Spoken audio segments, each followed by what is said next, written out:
वीर जवानों, वीर पहलवानों, आपका जोश देखने बनता है। बोलो भारत माता की, भारत माता की। मैं एक शब्द बोल रहा हूं, उसको भी कितनी जोर से आप बोलेंगे मैं देखता हूं। धाकड़, धाकड़ जवान, धाकड़ किसान और फिर धाकड़ पहलवान। हमारे खिलाड़ी ये सारे ही पहलवान के रूप में धाकड़ पहलवान हैं।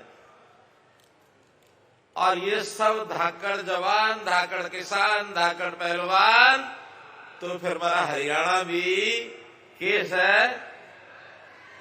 धाकड़ हरियाणा, भाई जोरदार बोलोगे तो मजा आएगा। धाकड़ हरियाणा।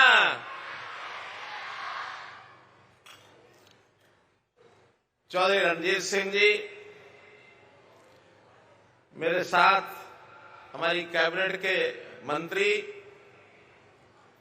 और हमारे यहां के विधायक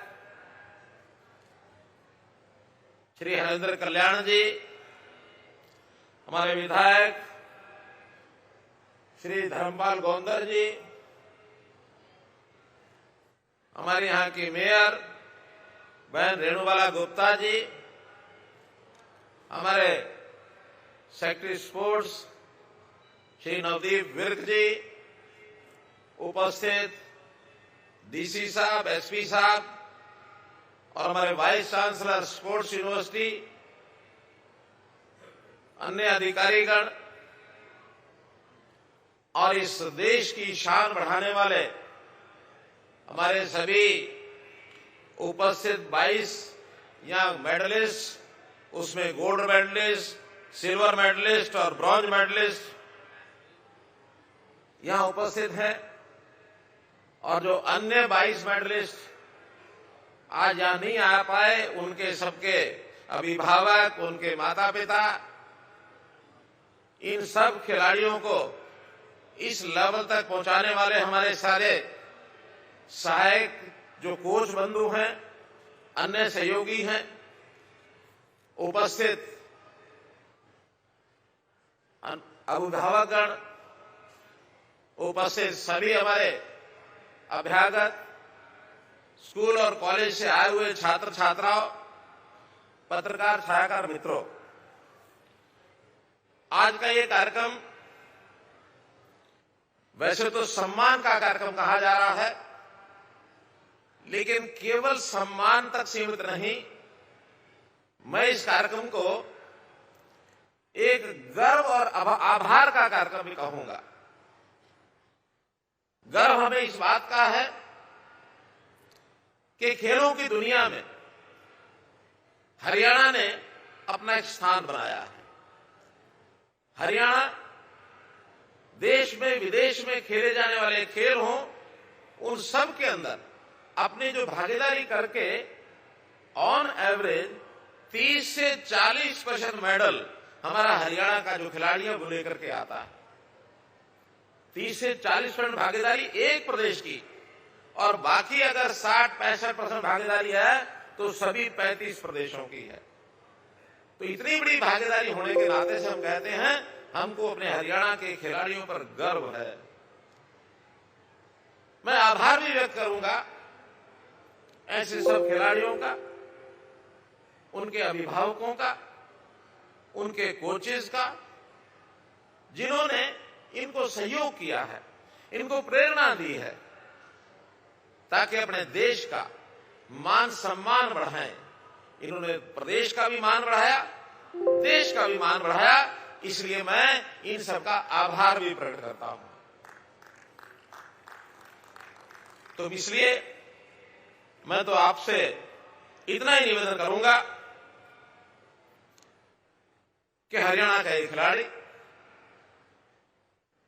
अपना खिलाड़ी जब खेल खेलता है, जब ये प्रदेश में खेल खेलता है, तो ये प्रदेश के मान को बढ़ाता है, प्रदेश के सम्मान को बढ़ाता है, और जब ये देश के लिए खेलता है तो देश के मान को बढ़ाता है। अपने गांव का, अपने माता पिता का, अपना संस्थान, जिस संस्थान से ट्रेनिंग ले रहा उस संस्थान का, इनका तो मान बढ़ाता ही है। मां बाप का लाडला होता है तो मां का दुलारा ये बेटा जब बड़ा होकर के इस सीमा तक पहुंचता है, खुशियों से वो भी नाच उठती है। खेल चाहे चाइना में हो रहा हो, चाहे अमेरिका में हो रहा हो, चाहे इंग्लैंड में हो रहा हो, चाहे साउथ अफ्रीका में हो रहा हो, नजरें लगा करके टीवी के सामने सब लोग बैठे रहते हैं। और आखिरी क्षण में जब वो जीत का डंका जब बज जाता है, उस समय सारा गांव, सारा प्रदेश, सारा देश झूम उठता है। तो इसलिए मेरे भाइयों बहनों, इस अवसर पर आज जितने भी खिलाड़ी, उनकी संख्या जैसे मैंने बताया कि हमारे पार्टिसिपेंट्स 80 के आसपास हमारे पार्टिसिपेंट्स खेलों में गए हैं कुल मिलाकर के इस खेल के अंदर। और उसमें से कुल 30 मेडल, जिसके अंदर 44 खिलाड़ी मेडलिस्ट हुए, क्योंकि टीम मेडल में भी थे और इंडिविजुअल में भी थे। 44 में से आज 22 यहां उपस्थित है, 22 के माता पिता यहां आए हैं। मैं सभी खिलाड़ियों को बहुत बहुत बधाई और बहुत बहुत शुभकामना देता हूं।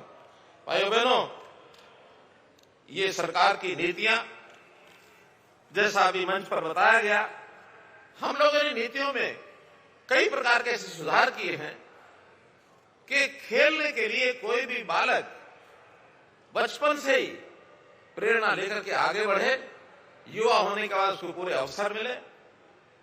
और फिर उनकी सहायता करने के लिए हमारे जो पुराने खिलाड़ी उसका सहयोग करें, जो जीते हुए खिलाड़ी।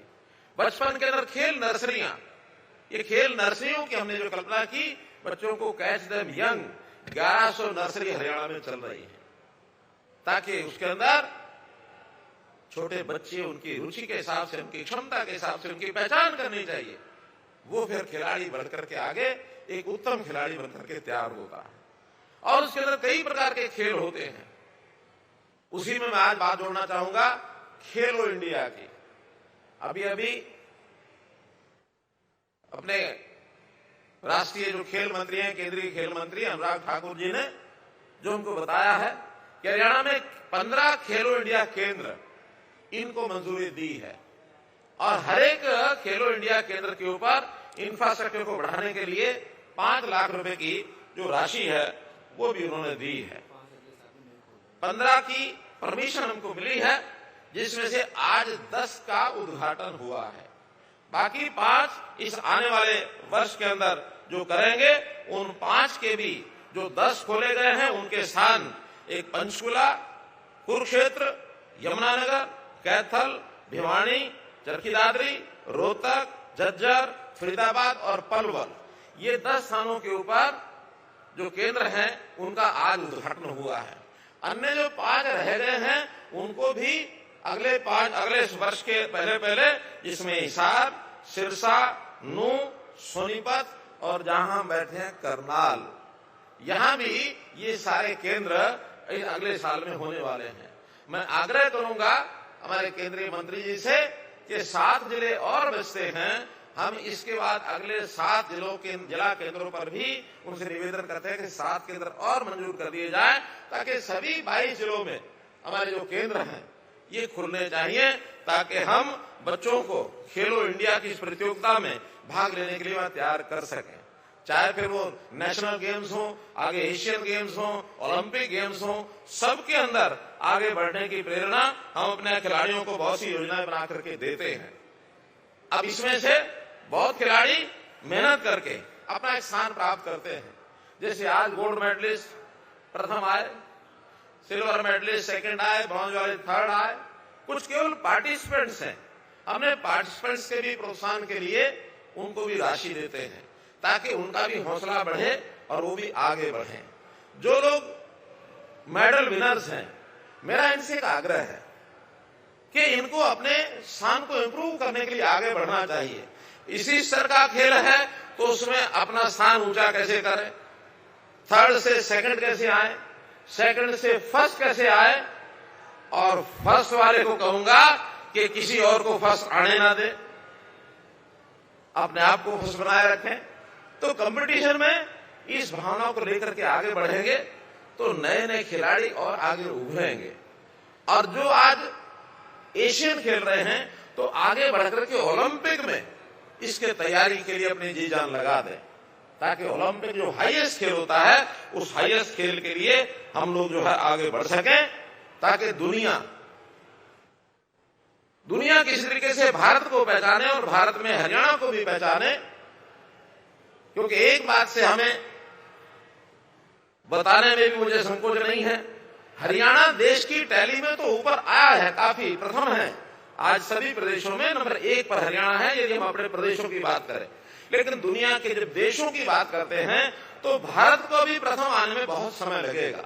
हम अभी बहुत उस टैली में नीचे हैं। उस टैली को बढ़ाने के लिए हरियाणा तो अपना योगदान करेगा ही, साथ में बाकी प्रदेश भी अगर जुटेंगे तो निश्चित रूप से एक समय आएगा कि भारतवर्ष दुनिया की टैली में सबसे ऊपर आए। इस प्रकार से हमको करना है। आज हरियाणा की खेलों में जो उपलब्धियां हैं वो बड़ी बेमिसाल हैं। 2012 के अगर लंदन में जो ओलंपिक हुए थे उसमें 6 पदक जो मिले थे, 4 पदक उसमें हरियाणा के थे। ये आज का विषय नहीं है। उस समय से 2016 में रियो ओलंपिक में हमारी 2 बेटियां जो जिन्होंने मेडल लिए थे उसमें से एक बेटी हरियाणा की थी। 2021 के ओलंपिक में भी 7 में से 3 ओलंपिक ये हरियाणा से आए थे। ऐसे ही हमारे जो स्वर्ण पदक विजेता Neeraj Chopra, track and field खेल का पहला स्वर्ण पदक ये नीरज चोपड़ा ने ये जीता था। तो इस प्रकार से खेलों की सूची बहुत लंबी है जिसके अंदर हरियाणा का अपना स्थान है। हर खेल में जैसे मैंने बताया 30 से 40% तक हरियाणा की भागीदार होती है। खेलो इंडिया में भी अभी पहला जो खेलो इंडिया हुआ था 128 पदक में से 41 जो पदक है वो हरियाणा ने जीते थे। खेलों को इनाम के नाते से जैसा आपने देखा कि गोल्ड मेडलिस्ट जो ओलंपिक में उसको 6 करोड़ रुपया हरियाणा देता है। इसके अलावा और भी बहुत प्रकार की सुविधाएं हैं। नौकरी की सुविधाएं भी जो मेडलिस्ट हैं उन सब के लिए हमने तय की हैं। और इसी प्रकार से जो एशियन गेम्स हैं इसमें भी गोल्ड मेडलिस्ट को जैसे आज आपने देखा 3 करोड़ रुपए की राशि ये गोल्ड मेडलिस्ट को मिलती है। आज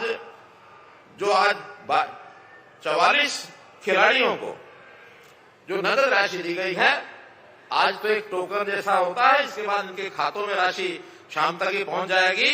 वो 81 करोड़ रुपए की राशि ये कुल मिलाकर के दी है।